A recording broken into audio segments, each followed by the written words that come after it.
सुप्रभात बच्चों, second year वाले बच्चों। आज मैं आपको अयोध्या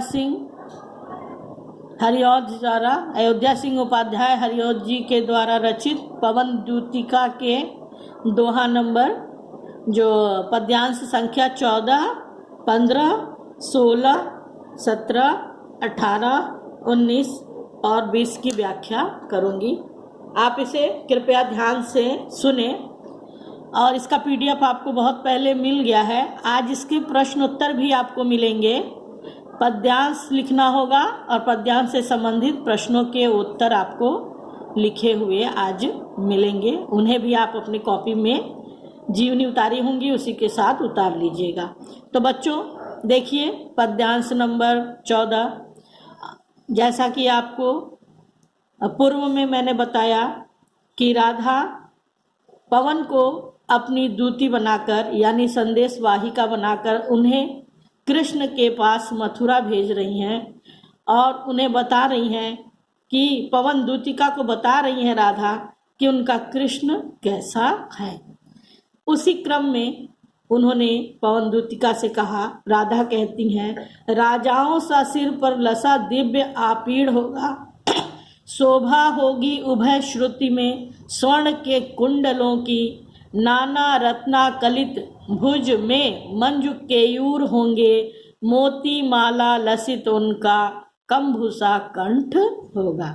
राधा पवन दूतिका से कहती हैं कि हे पवन दूतिका, जब तू मथुरा जाएगी तो देखेगी कि मेरे कृष्ण के सिर पर, मस्तक पर, राजाओं के मस्तक पर जैसा सुशोभित होता है ऐसा ही दिव्य मुकुट सुशोभित हो रहा होगा। आपीड़ मतलब मुकुट।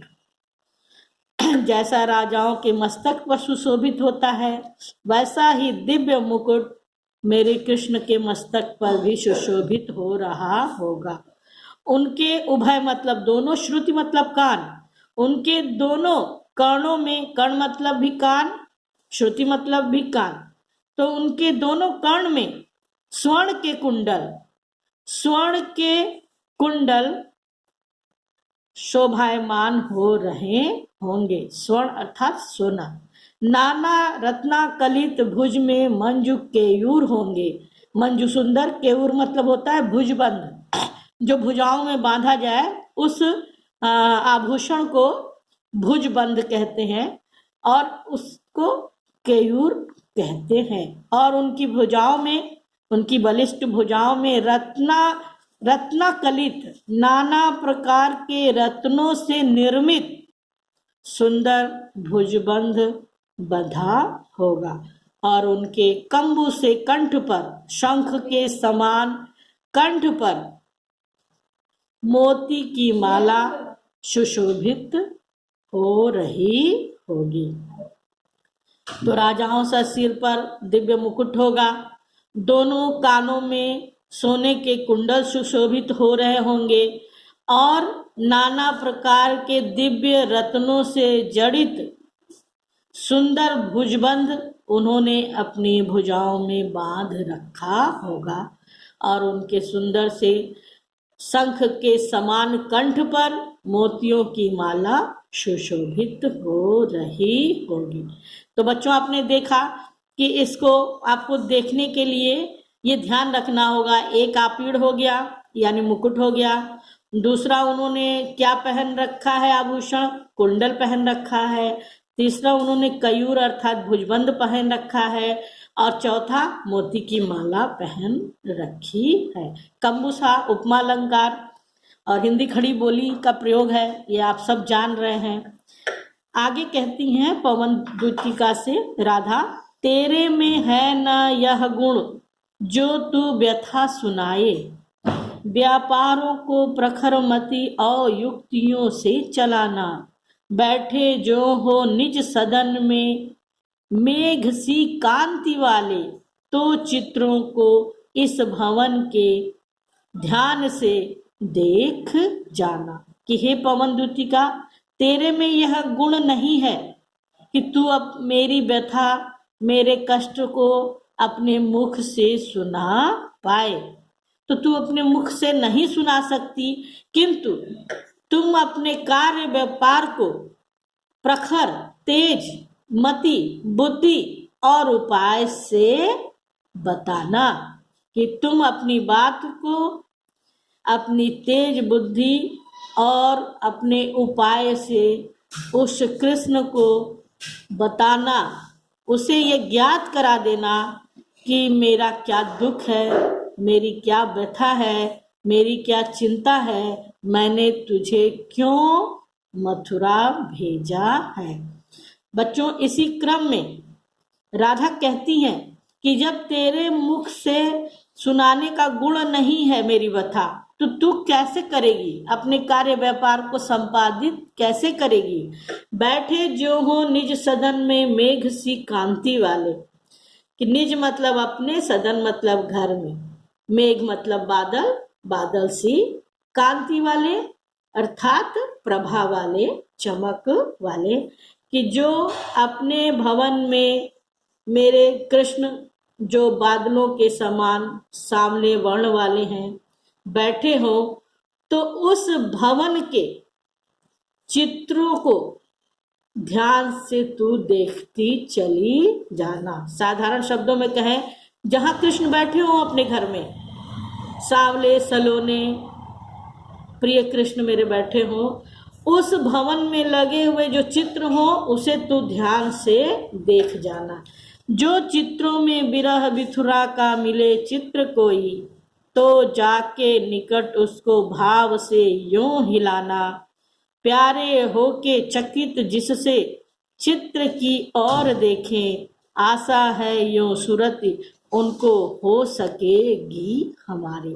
कि उन चित्रों में यदि वियोग विथुरा का, प्रेम के वियोग से दुखी किसी स्त्री का चित्र दिख जाए, तो हे पवन दूतिका, तू उसके निकट चली जाना और अपने वेग से उसको हिलाना। अचानक उस चित्र को हिलता हुआ देखकर मेरा प्यारा कृष्ण चकित हो जाएगा और उस चित्र की ओर देखने लगेंगे। आशा है मुझे कि इस प्रकार तेरे कार्य से उन्हें हम सबका सुरति स्मरण हो जाएगा, उन्हें हम सब की याद पुनः आ जाएगी। तो बच्चों, देखा आपने इस पद्य में कि ये सच है कि अगर आप बहुत मग्न होकर कहीं बैठे हो और अचानक से तेज से हवा चल जाए और कोई चीज खड़खड़ाने लगे, तो आपका ध्यान उधर ही चला जाता है।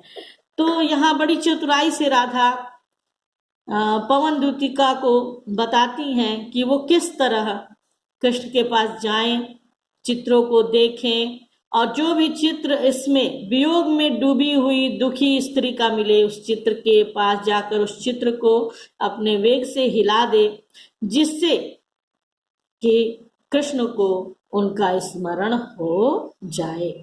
जो कोई भी इस सदन में चित्र उद्यान का हो, उद्यान बागीचा, ओ हो प्राणी विपुल उसमें घूमते बावले से, तो जाके सन्निकट उसके औ हिला के उसे भी देवात्मा को सुरति ब्रज के व्याकुलों की कराना। जो कोई भी सदन में, इसी घर में उद्यान का भी चित्र हो, यानी कोई चित्र बागीचे का हो और उसमें बहुत से विपुल, बहुत से प्राणी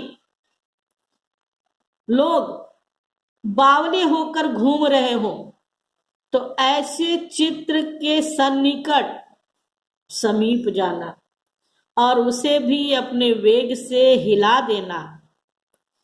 इस तरह उस देवात्मा कृष्ण को ब्रज के व्याकुलों की हम सबका फिर से स्मरण हो जाएगा, स्मरण करा देना, उनकी फिर से उन्हें याद दिला देना। कैसे? बहुत उस कृष्ण जहाँ बैठे हो उनके उस गृह में कोई चित्र बागीचे का हो और बहुत से प्राणी लोग बावले होकर उस बागीचे में घूम रहे हो, तो उसी चित्र के निकट जाना और उसे जाकर अपने वेग से हिला देना। इस तरह उस देवात्मा कृष्ण को हम ब्रज के व्याकुलों का तुम स्मरण करा देना। कोई प्यारा कुसुम कुमला गेह में जो पड़ा हो, तो प्यारे के चरण पर ला डाल देना उसी को। यो देना ये पवन बतला, फूल सी एक बाला, म्लान हो कमल पग को चूमना चाहती है। कोई प्यारा कुसुम फूल बोलते हैं, कुमलाया हुआ मुरझाया हुआ, गेह मतलब घर। यदि कोई प्यारा सा फूल मुरझाया हुआ इनके घर में पड़ा हो, तो प्यारे के चरण पर डाल देना उसी को। तो अपने वेग से उस फूल को धीरे धीरे लाना और मेरे कृष्ण प्यारे के चरणों पर लाकर उसे डाल देना। इस प्रकार हे पवन, तू ये बतला देना कि इसी फूल के समान मैं एक बाला, मैं राधा म्लान हो गई हूँ, उनके वियोग में मुरझा गई हूँ। म्लान मतलब मुरझाना। म्लान हो गई हूँ, उनके वियोग के दुख से मुरझा गई हूँ और आपके कमल के समान सुंदर पग को, चरणों को चूमना चाहती हूँ। इस प्रकार देखिए कितनी अच्छी उद्भावना कल्पना। ये सच है, जो वायु जब तेज से चलती है तो चीजें उड़ती हैं और कहीं का कहीं पहुंच जाती हैं। राधा चतुराई से पवन दूतिका को बताती हैं कि चतुराई से काम करना तू। हे पवन, इस प्रकार तू प्यारे के चरणों पर, उनके घर में कोई कुम्हलाया हुआ फूल, मुरझाया हुआ फूल हो तो उसे वेग से लाना और उनके चरणों पर डाल देना। इस प्रकार तू बतला देगी कि मैं इसी फूल के समान एक बाला, जो उनके वियोग से, प्रेम के वियोग से मुरझाती जा रही हूँ, उनके कमलवत चरणों को चूमना चाहती हूँ। जो प्यारे मंजू उपवन या वाटिका में खड़े हों, जो मेरा प्यारा कृष्ण, मंजू सुंदर, उपवन बागीचा, और या मतलब वाटिका, यानी ये दोनों शब्दों का एक ही प्रयोग कि जो मेरे प्यारे कृष्ण किसी सुंदर सी वाटिका में खड़े हों, तो वहां छिद्रों में जा क्वड़ित करना बेड़ुसा कीचकों को। यूं होवेगी सुरति उनको सर्व गोपांगना की, जो है वंशी श्रवण रुचि से दीर्घ उत्कंठत होती।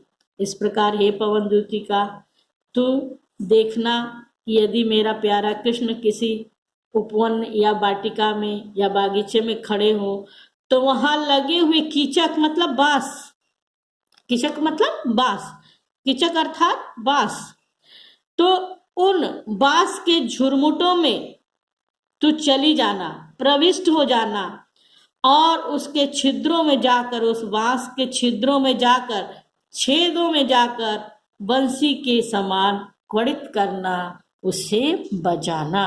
क्वड़ित मतलब बजाना, छिद्र मतलब छेद, वेणु मतलब बंसी, कीचक मतलब बांस।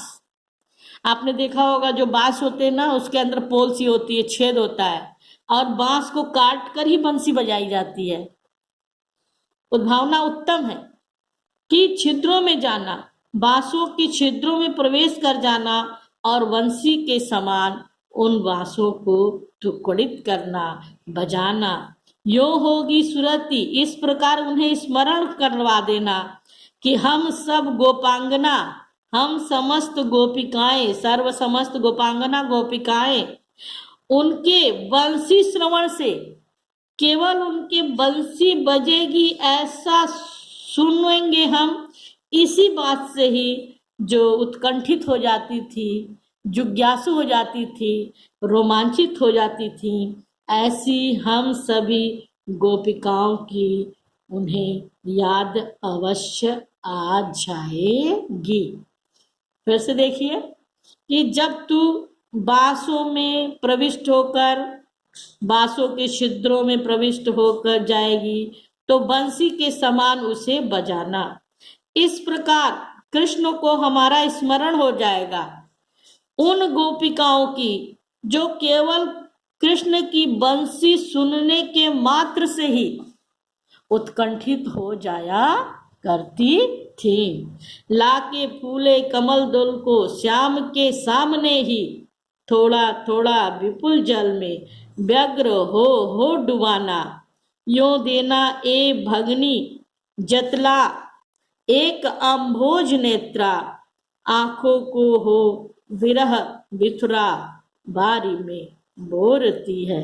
लाके फूले कमल दल को, कमल जान गए आप, दल मतलब समूह बताया, फूले मतलब खिला हुआ, कि किसी जब बागीचे में तालाब के पास मेरे प्यारे कृष्ण बैठे हों तो खिले हुए कमल के समूह को मेरे कृष्ण के सामने लाना, और थोड़े थोड़े जल में, कभी थोड़ा थोड़ा विपुल जल में, थोड़ा थोड़ा रुक रुक के क्रम से ढेर सारे जल में उसे डुबोना और उतराना।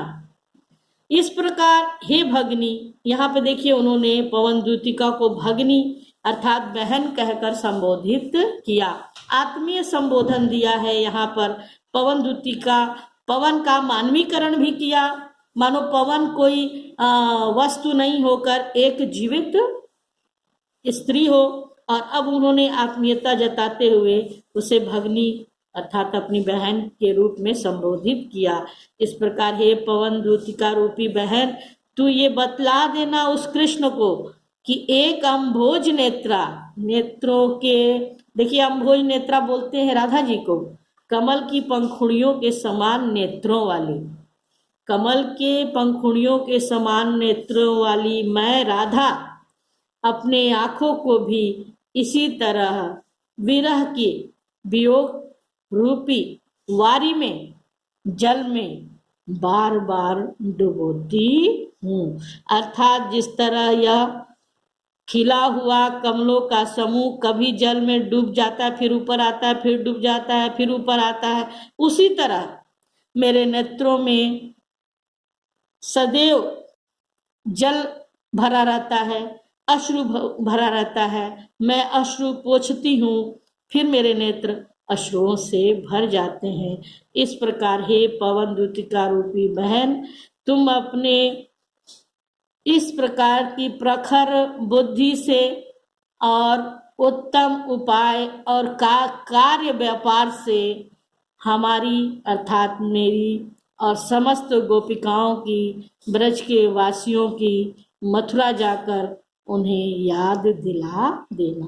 तो बच्चों आज बस इतना ही, छानो बच्चों आज बस इतना ही यहाँ हो गया, और इसके बाद मैं कल आपको इसके आगे पढ़ाऊंगी पद्यांश संख्या 21, 22, 23, 24, 25, 26, ये मैं कल पढ़ाऊंगी। इसके पहले बच्चों आपको एक पीडीएफ में भेज रही हूँ।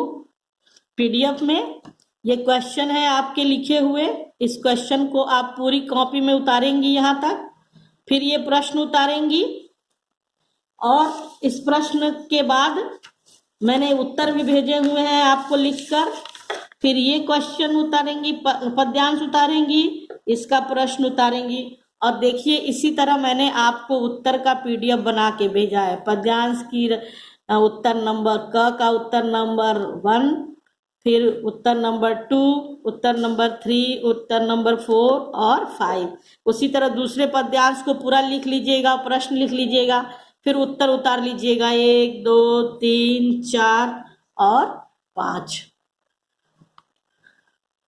सालो